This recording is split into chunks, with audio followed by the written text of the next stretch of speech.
Relatos mágicos y bautizos de medianoche. Bienvenidos y bienvenidas a un nuevo capítulo de este podcast llamado Relatos Mágicos y Bautizos de Medianoche del Instituto Arcano Paracelso.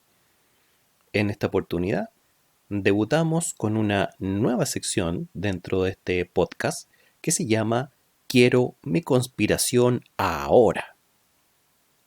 Esta sección, como su nombre lo dice, estaremos compartiendo diferentes teorías conspirativas que están dando vueltas por ahí en diferentes plataformas digitales, escritas, etcétera, y que pueden ser interesantes analizarlas desde ese punto de vista. Conspiración. Quiero iniciar esta sección de Quiero con mi conspiración ahora en este podcast extrayendo algunas conspiraciones que no son mías, por supuesto, pero tengo el deber de comentarles desde donde estoy extrayendo algunas de ellas. Y la de hoy está en el libro que se llama Los Nuevos Brujos, libro que está escrito en colaboración con el autor chileno Francisco Ortega y por el publicista Juan Andrés Salfate, más conocido como El Salfate. Seguramente muchos y muchas de ustedes habrán oído o habrán visto, sobre todo en televisión, a Juan Andrés Salfate. Bien, la conspiración del día de hoy se llama la Orden del Templo. Una manera simple de resumir la historia, propósito y tragedia de los caballeros templarios es compararlos con los de los caballeros Jedi de Star Wars o de la Guerra de las Galaxias, también como se conoce. Como ellos, los templarios fueron soldados místicos, dueños de extraños conocimientos mágicos que sumaron una gran influencia en los reinos de la Europa medieval. Con un mensaje de paz, alcanzaron un poder que los llevaría a la ruina.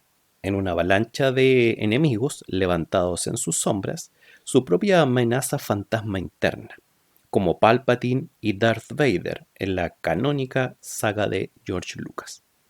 Y, tal como los Jedi, pareciera que nunca fueron exterminados del todo y siguen operando desde lo incógnito, vertiendo sus influencias y banderas de lucha por un mundo que necesita prosperidad, justicia y balance.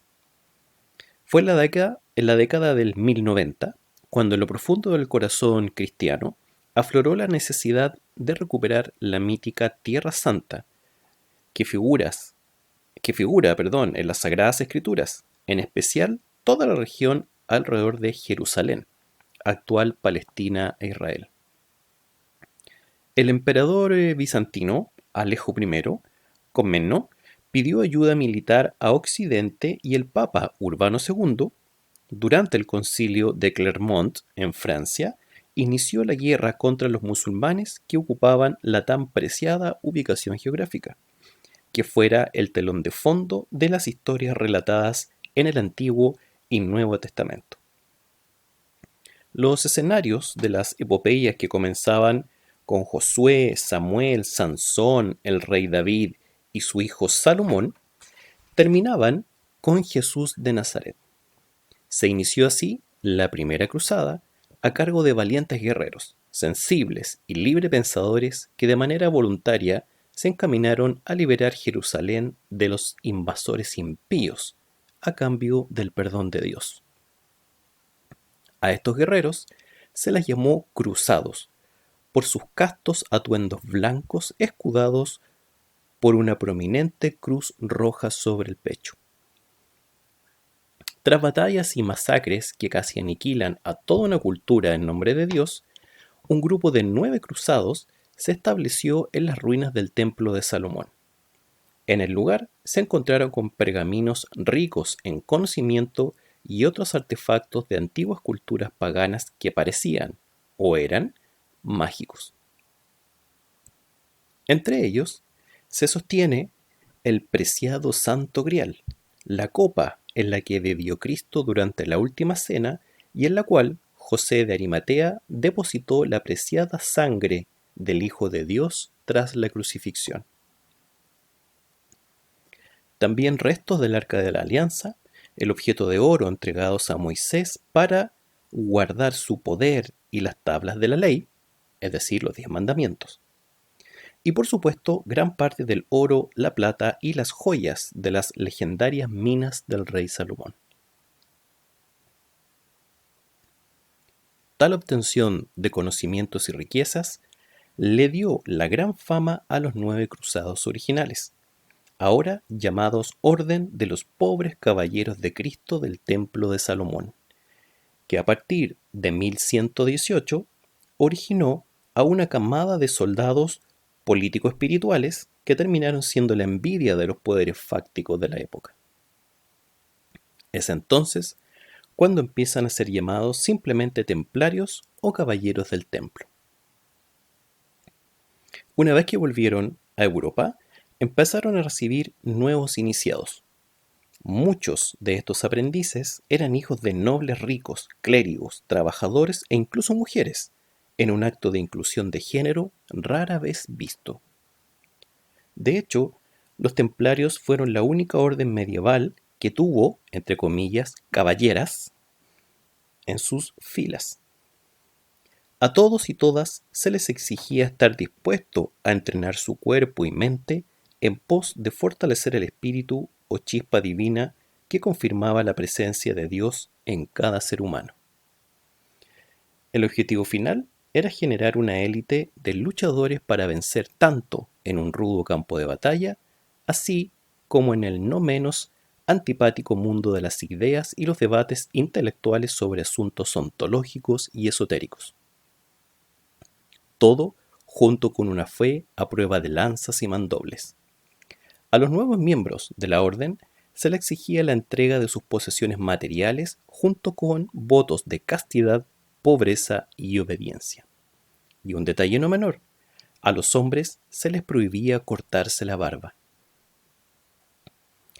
Los maestros de armas afirmaban, a partir de ciertos conocimientos tomados de rollos bíblicos encontrados en la Biblioteca de Salomón, que la conservación del poder masculino se reforzaba en los pelos alrededor del mentón. Estos individuos de profunda espiritualidad contaban además con tanto dinero y propiedades como cualquier país o estado de la época. Tanto así que crearon uno de los primeros sistemas de bancos tal y como lo conocemos hoy. De hecho, el concepto de crédito y cheque al día o a crédito es herencia de los templarios. Los adeptos y simpatizantes entregaban sus recursos a la orden, lo que les otorgaba documentos cambiarios por escrito. Así podían moverse sin portar recursos monetarios, evitando las pérdidas en caso de ser asaltados. Y de necesitar dinero, simplemente hacían valer sus documentos en los distintos templos y castillos templarios, que contenían bóvedas de seguridad.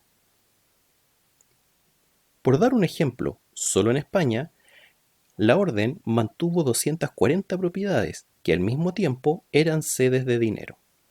La idea fue tan adelantada que incluso personas de mucho poder adquisitivo comenzaron a utilizar estos bancos, a cambio de una comisión, por supuesto. Porque hay que subrayarlo, a los templarios también les debemos el concepto de interés bancario. En Francia y Gran Bretaña, dada la libertad de culto imperante, no se les perseguía ni exigía nada a cambio. Y su culto, que para el siglo XIII se había convertido en una extraña mezcla de fe y militarización cristiana con conocimientos paganos y esotéricos, era considerado tan válido como el catolicismo romano. Además, cuando no estaban ejerciendo labores de guerrero, los caballeros del templo se dedicaban a la confección de artesanías, la industria del hierro y el acero. De hecho, fueron los principales armeros de Europa. Poseían el monopolio de la fabricación de espadas y son responsables de la herrería contemporánea y, por supuesto, el préstamo de dinero. Entrado el año 1250, los templarios contaban con un ejército de 30.000 hombres, además de granjas y castillos e incluso una flota de barcos con la que ayudaron, entre otros, a Ricardo Corazón de León, el rey de la leyenda de Robin Hood. Llegaron a manejar tanto efectivo gracias a su buena administración que incluso financiaron al Vaticano, al Estado francés y a su Iglesia Católica, y a lo que a futuro sería España e Italia. Indudablemente eran poderosos.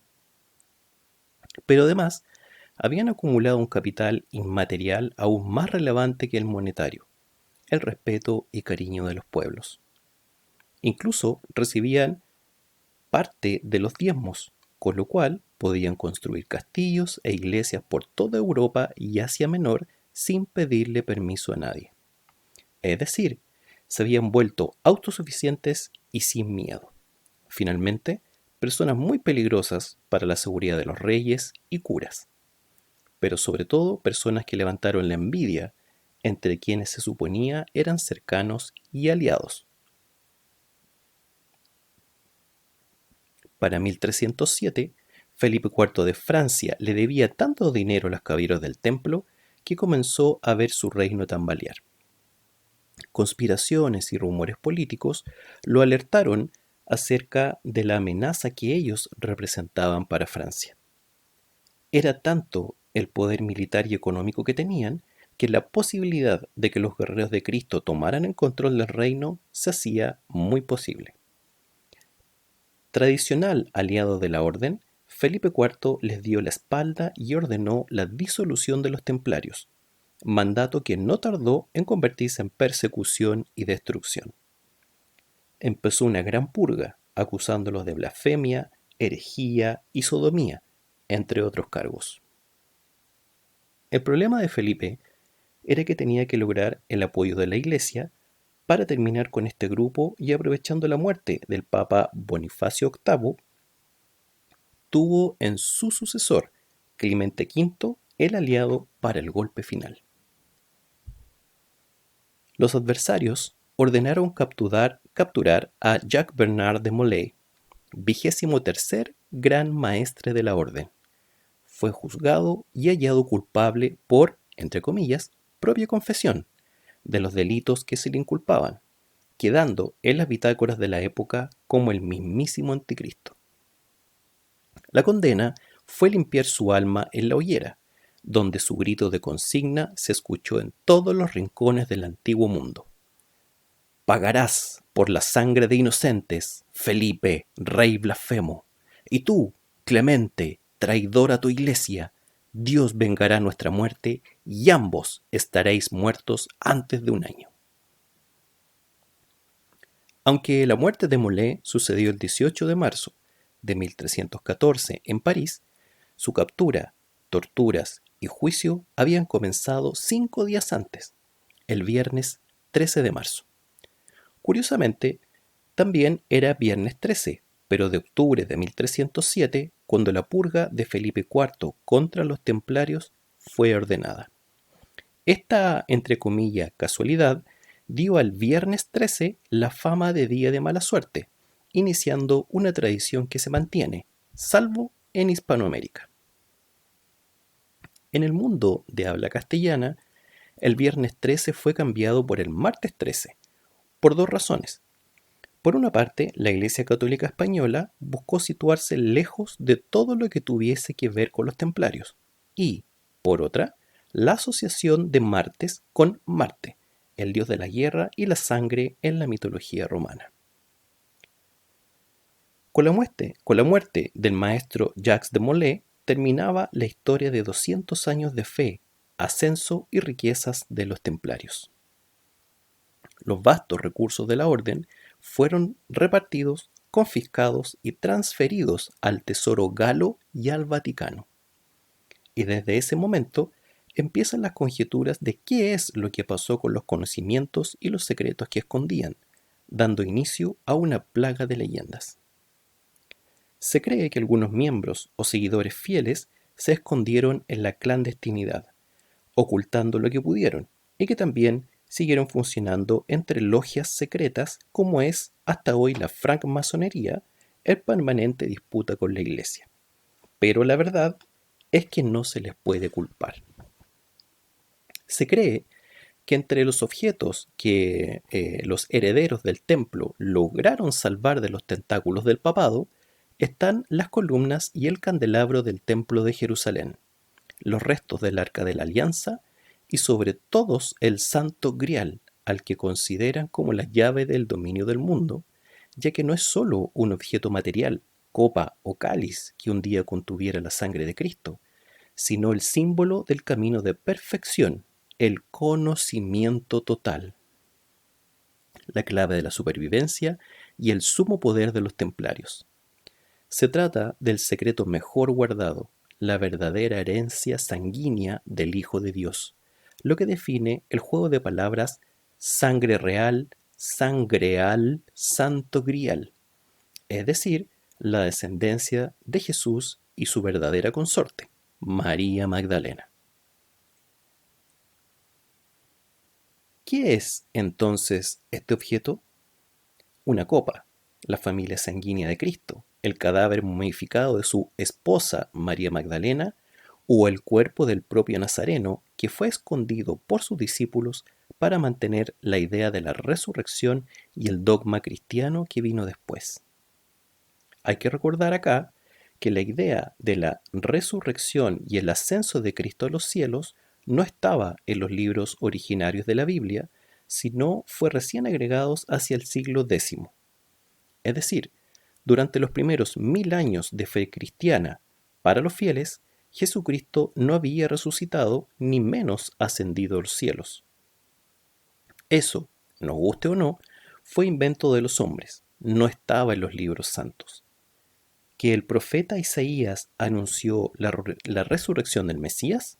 Sí, pero de un Mesías guerrero, un Mesías que se levantaría en armas y guiaría los ejércitos del pueblo hebreo, un Mesías que aún no llega. Hay muchas más teorías y testimonios, como la mazorca de maíz de la capilla de Roslin, levantada por los nietos de Henry St. Clair, y un anillo con la inscripción Secretum Templi, que vincula a esta familia escocesa con los templarios, a los que ayudaron ofreciéndoles refugio, lo que explicaría su enorme riqueza y habilidad para hacer fortunas de parte de esta etnia. También está la idea de una misteriosa flota perdida que cruzó el Atlántico 100 años antes que Colón. Es sabido que cuando los españoles llegaron a la península de Yucatán, escucharon que unos hombres blancos habían estado allí antes y que se le había entregado algunos conocimientos a los nativos, quienes no se extrañaron al divisar las cruces de los españoles, puesto que ya las conocían. Además, las culturas prehispánicas tenían asumida la idea de que, entre comillas, llegaría un día en el que vendrán por mar grandes hombres vestidos de metal que cambiarán nuestras vidas para bien. Finalmente, también se sabe que los mayas y mexicas adoraban a Kukulcán o Quetzalcóatl, un dios blanco y barbado. Constatación insólita, porque esta cultura la formaban hombres lampiños por su adaptación al medio selvático. Pero esa historia, que incluye además al mismísimo Cristóbal Colón, la desarrollaremos en extenso en otro capítulo de este libro llamado Los Nuevos Brujos, que les comentaba al inicio de este podcast.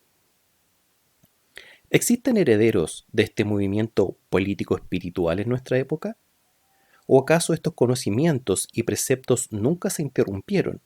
Si antes seguían la senda de Cristo, hoy quizás hayan fundado un sincretismo más libre entre las sabidurías paganas de Oriente, los secretos alquimistas y técnicas de autorrealización espiritual. Quizás ya no usan espadas o símbolos en el pecho, sino camisas, corbatas y maletines de cuero.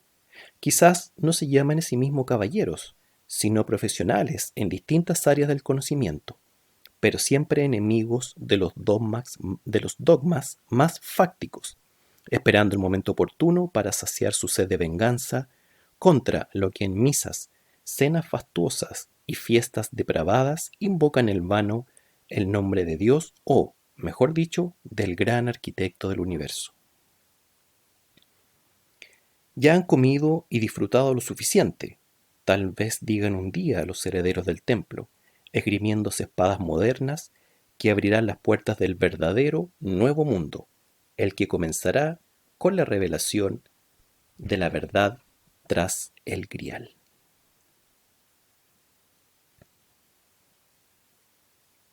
Y con esto, queridos amigos y amigas, termino de compartir con ustedes esta historia de la Orden del Templo, o la Orden de los Caballeros del Templo también, como se conocen, y que están en este libro muy entretenido que se llama Los Nuevos Brujos, como les comentaba al inicio de este podcast, escrito por Francisco Ortega, un escritor chileno, y Juan Andrés Salfate, publicista y personaje mediático. Espero que haya sido una historia conspirativa entretenida y nos vemos más adelante en esta misma sección en otro podcast tan entretenido dentro de lo que es relatos mágicos y bautizos de medianoche. Un abrazo. Nos vemos en un próximo podcast. Adiós. Relatos mágicos y bautizos de medianoche.